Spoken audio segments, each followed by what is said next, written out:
Hi, welcome back to my channel, Cosmic Insight Astrology. My name is Christina. If you have a Gemini rising, Gemini sun, or Gemini moon, this is your October 2022 astrology forecast. All right, Gemini, let's see what October going to bring for you, what kind of challenges and positive aspects are being there for you. Okay, so first of all, I want to let you know we're going to have Mercury station direct on October 2nd, and I'm going to animate the chart for you guys. And let's see, we're going to start October 1st. All right, let's see. So October 2nd, a lot of planets are going direct right now. October 2nd, there is Mercury in your fourth house of family, real estate, and stations direct. So it's really close to the Earth. It's really magnifying all the effect on your family matters and real estate matters and ending as well. So what's going to happen here? You're going to have actually an opportunity coming back with selling your real estate or buying something new. Okay, then October 5th, we're going to have Vesta. And Vesta is in 22 degrees 58 minutes in Aquarius. And Aquarius actually is in your ninth house for you. So Vesta is here and it's going direct. Ninth house is your foreign affairs, it is your immigration status, it is your higher education, older siblings, and long distance traveling. So any matter over here, and Vesta is the asteroid, not only an investment, but the eternal flame, the flame within your passion, your compassion, your life vitality. And in your ninth house, it's representing I'm ready to travel again. Maybe I was I didn't dare to travel. I have some doubt because of COVID and the restriction, and it was pain on the neck. But right now I'm willing to travel again, or I'm willing to pursue the highest education and my master's or doctorate somewhere. That's definitely there for you. On October 8th, we're going to have Pluto station direct in your eighth house. Eighth house is all the taboos. This is really a research house. It is surgery, sex, death, pregnancy, abortion, other people's money, bank system, inheritance. So, eighth house is really diverse, and mostly it is ruled by the underworld and Hades. So here, when Pluto is going direct, it could bring on some kind of power in a matter like I'm going to become a powerful person in bank system. So maybe you're going to have a promotion and a job at bank, and it could be or mortgage company, or you going to get your mortgage or your inheritance, and it's moving forward right now. Saturn also going to station direct finally in your ninth house. So it could be like traveling and higher education was restricted for you, or you had some kind of distance and coldness with your older siblings. But right now, because of Vesta is going direct and Saturn is going direct, the restriction, it's over, and it could bring in some kind of humanitarian project aboard for you. Then we're going to have Juno in Pisces. Juno in Pisces, we have it in 7 degrees. Juno is loyalty and marriage in your 10th house. So, 10th house is your reputation. So actually you could build your reputation through a loyal marriage, or through a marriage actually, or your marriage partner. And on October 30th is Mars in your first house, because you're Gemini, and Mars moved over here. And actually it's going to be here for 7 months, and it's going to be retrograded from October 30 till January 23. But the shadow already started September 4th. So, and it's going to be till March 23rd. So it is a long period in Gemini in your first house of self, essential self, will, individuality, vitality. That's your body, that's the mask what you are wearing. So Mars is really restless. Check out my video before. I made a video about Mars retrograde in Gemini and that long period that Mars going to spend over here. But it's in your first house of body. And, you know, actually Gemini is representing your limbs, arms and hands and your legs, feet. So you could have a surgery, you could have an inflammation and arthritis. But also Gemini rules by Mercury, and that's the chemical messenger in our body. So that is rules the endocrine system as well. So it could be an endocrine imbalance, a thyroid imbalance. For example, Gemini is the throat, so thyroid imbalance, thyroid surgery for you, or even because Mars is your eye surgery as well. You can be really restless. You can be really impulsive talker. So careful with that situation there. Also, we're going to have a full moon in Aries at 16 degrees on October 9th. And we're also going to have a partial solar eclipse on 25th of October, 2nd degree Scorpio. So the Aries full moon is going to take place actually in your 11th house of friendship. Full moon is and works like an ending, a completion. 11th house is your social circle, something with the judge system. So you could have a court case ending here finally, you know, like fighting for your child or getting your alimony finally after divorce. So yes, it is ending something in these matters, but also you can cut out friends with this full moon as well. And because it's Aries, it is really impulsive. And don't forget, it is going to conjunct with Chiron. Chiron is wounded warrior. Of course, it's going to get here, but you know, it's wounded. So out from this situation, you're coming out wounded a little bit. So this ending is not going to leave you without any impact. Actually, it's going to leave a huge impact on you. So losing a friend or fighting with a friend, or might be like the court system is ending, but not necessarily ending on your favor. Then the full moon, the partial solar eclipse, it's a new moon, and it's going to be in actually 2 degrees Scorpio. And Scorpio, you lose your sixth house, so it's gonna happen right here. That is a new moon when the moon and the sun conjunct together, dancing together in heaven. That is always a new beginning.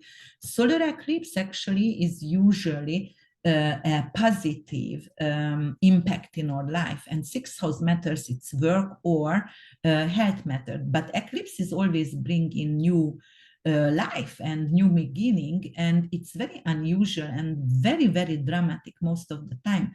But because of the solar eclipse, it usually brings in promotion at work, or it could be something with graduation or healing, because it's a breakthrough in your health as well. And you know, it could be something with your reproductive health. So, all right, let's go and move forward, and we're going to talk about also Mercury going to change signs very fast. October 10th already moving to Libra. So Mercury here gonna move to Libra, and then October 29th already gonna be in Scorpio. And then October 23rd, Venus going to go to Scorpio as well. And October 23rd, Sun is also going to go to Scorpio and going to conjunct at 29 degrees in Libra and conjunct at 0 degrees Scorpio. So it is karmic degree of Sun and Venus here, but we're gonna talk about that later. All right, guys, October 1st, we're going to have Venus and Jupiter opposition. Venus is your material needs, that is also your values and also your love and possession as well in life, and attraction, beauty, love. And Jupiter is blessing, Jupiter is growth, Jupiter is expansion and good fortune. But those two planets is not harmonic in the sky right now. So this opposition can bring 5th and 11th house matters, so something with your children and friends. So your children might going to make a a leap of conclusion about your children, what you won't like. It's not loving. Some friend of yours or some kind of community or some kind of social circle are actually being a bully, because Jupiter in Aries could be the bully for your children, and you're not going to like that, and you might going to leave that community.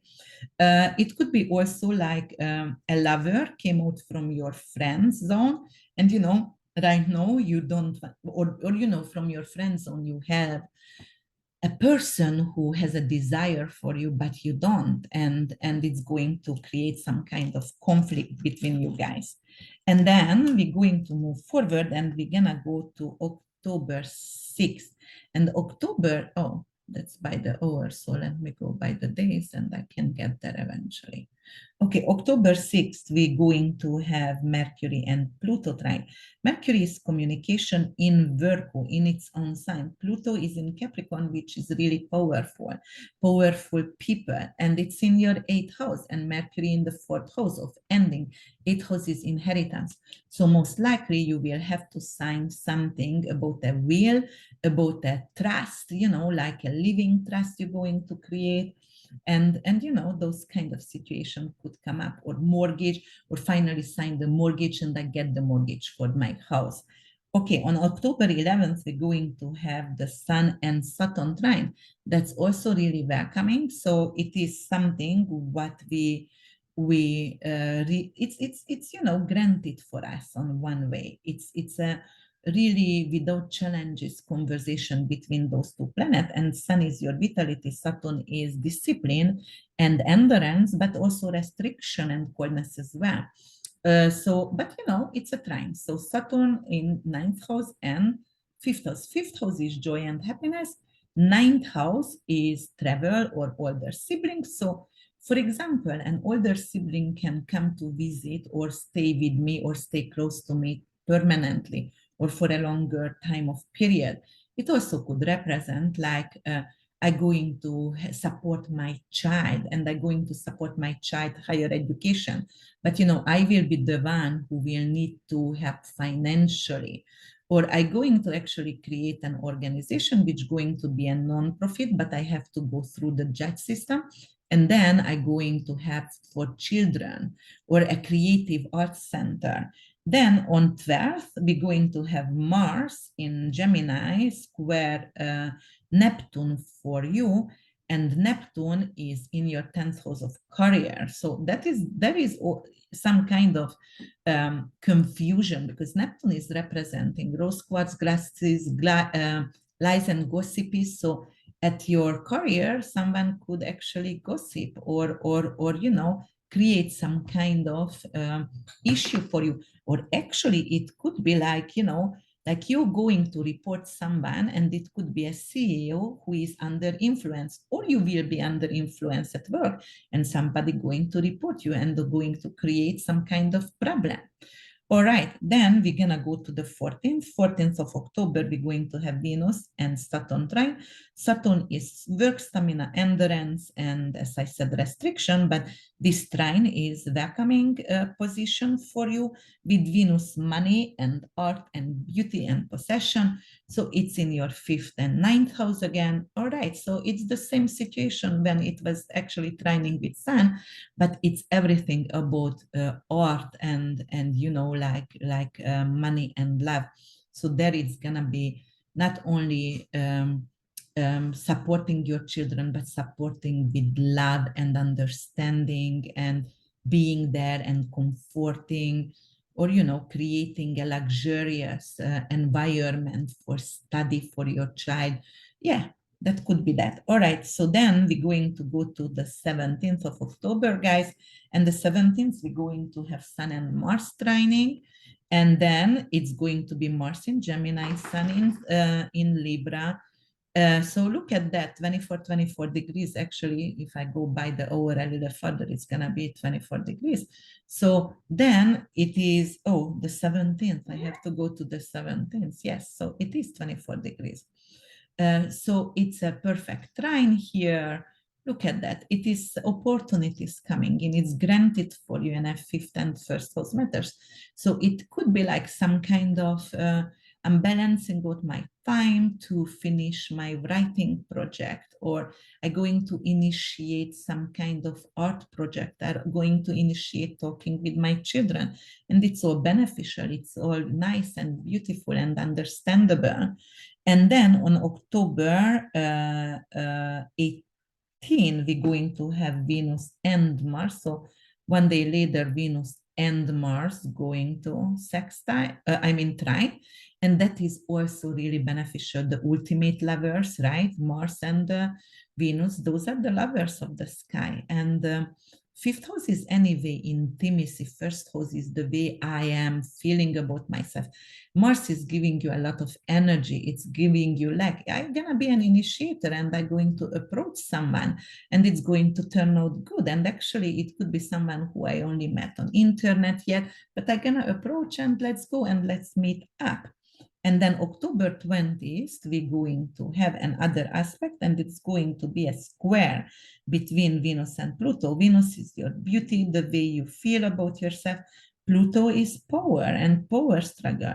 So you might not going to feel beautiful. You might going to, it's in your fifth house. You might not going to feel the mojo of sexuality. You know, you're losing that kind of sexual charisma that day and a few days after. And then we're going to have on the 22nd, Sun and Venus conjunct. So the 22nd, Sun and Venus conjunct in 29 degrees. I was telling that you about that before. That is a karmic degree in your fifth house of intimacy, lottery winning. Actually, I would recommend you to buy a lottery. 29 degrees is really karmic. Venus is money. So you might have some luck over here. Don't gamble. I never know. Don't gamble. But you know, a lottery wouldn't hurt here. And then also it's joy and happiness. However, you know, you already had power struggle with that Pluto here before, Sun and Pluto and Venus and Pluto, when you didn't feel beauty. This is conjuncting, it's still squaring Pluto. Sun is somebody is shading my beauty. So it could be like my child is actually more beautiful than I am. And I'm, you know, like I became jealous. Some mother, some father can become jealous. Or it could be like, you know, my lover is so beautiful, so I have some kind of power struggle over here. All right, on these same days, we're going to have Mercury and Saturn trine. So look at this, Mercury and Saturn. It's trining, 18 degrees. Mercury is communication, fifth house, children, ninth house, it's higher, it's judgment, religion, long distance traveling. So you're going to support or you're going to sign some kind of contract for your child to go travel abroad or study abroad, or you know, you just, it is a support for your child. Or you might going to get supported actually, like get a green card and you can study your art class somewhere because you get all licensed. And you know, like it is Saturn over there could represent immigration. So you'll get your immigration status to study abroad art. And then we're going to have Mercury and Mars. So Mercury and Mars here going to on the 26th trine. So, you know, that is again communication, that is with your child. So initiating a communication, initiating something to balance your energy with a child or a lover. And then on the 27th, you're going to have Mercury and Pluto, and that is also a square. It is difficult, it is conflict, Mercury, Pluto, it is conflict with a lover or conflict. Actually, it could also mean like, you know, I wanted to do more research, you know, about the, maybe I'm researching and spying on my child because I don't know what is she doing, or I'm going to spy about and do research about those art class that I wanted to take. And that could be definitely research and spyness. It could also indicate like I'm going to study something, or like detective, private detective, or you know, like I'm going to actually open a business like a private detective office. All right, guys, I hope you liked my video. Check out my website, which is www.urbanwitch.org. Go to policies and contact information if you would like to contact with me and get a reading. This month already, the eclipse started. Be very careful. Mars went to retrograde. Be careful with your name, with cats, with gunshots, and things like that. And I wish you a really safe October, and I see you in November. I'm grateful for your attention. Thank you. Bye.